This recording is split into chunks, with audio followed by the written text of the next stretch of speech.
पुढील 24 तासामध्ये राज्यात अतिवृष्टी होणार, चक्रीवादळ येणार, राज्यासाठी मोठा रेड अलर्ट. गेल्या काही दिवसापासून आपण बघितलं तर राज्यामध्ये अतिवृष्टीमुळे मोठ्या प्रमाणात नुकसान झालेलं आहे. पुढील 24 तास अतिशय महत्त्वाचे आहे. राज्यामध्ये गेल्या काही दिवसापासून आपण बघितलं तर पावसाने थैमान घातलेला आहे.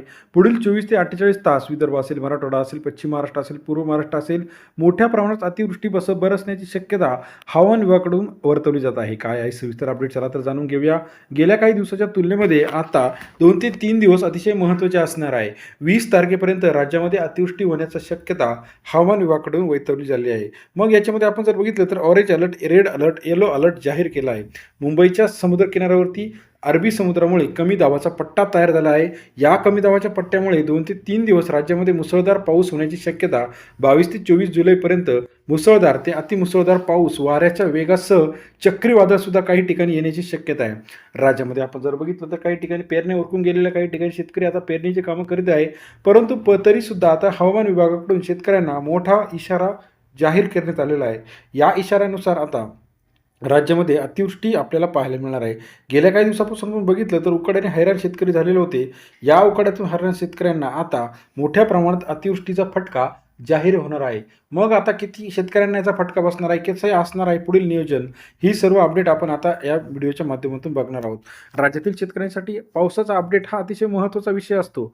त्यानुसार पेरणी असेल, सोयाबीन खुरपणी असेल, नांगरणी असेल, खत टाकणे असेल किंवा तूर असेल, कापूस असेल, यांचे नियोजन शेतकरी करत असतात. टोमॅटोसुद्धा महत्त्वाचं पीक आहे. या सर्वाची अपडेट आपल्याला आज चॅनलच्या माध्यमातून बघणार आहोत. गेल्या काही दिवसापासून आपण जर बघितलं तर राज्यामध्ये मोठ्या प्रमाणात हवामानाने आता अंदाज जो आहे तो वर्तवलेला आहे.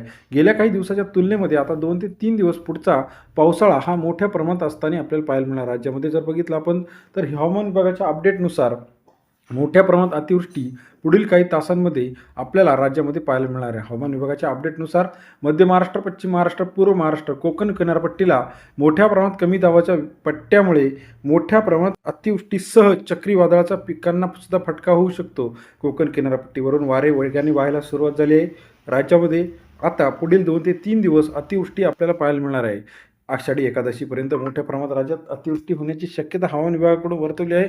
राज्यातील महत्त्वाच्या ठिकाणचा आपल्याला हवामानाचा अपडेट चॅनलच्या माध्यमातून रोजच्या रोज जाणून घेण्यासाठी चॅनलला लाईक, सबस्क्राईब आणि शेअर करायला मात्र विसरू नका. अधिक माहितीसाठी बेल आयकॉन प्रेस करा, जेणेकरून नवीन अपडेट सर्वात आधी आपल्याला पाहायला मिळते. व्हिडिओ आवडल्यास लाईक, सबस्क्राईब, शेअर करा आणि चॅनलच्या माध्यमातून हवामान अपडेट असेल, पीक विमा अपडेट असेल, त्याचप्रमाणे इतर महत्त्वाचे अपडेट सर्वात आधी बघण्यासाठी चॅनलला लाईक, सबस्क्राईब आणि शेअर करायला विसरू नका. धन्यवाद मित्रांनो, आपण दिलेल्या प्रतिसादाबद्दल.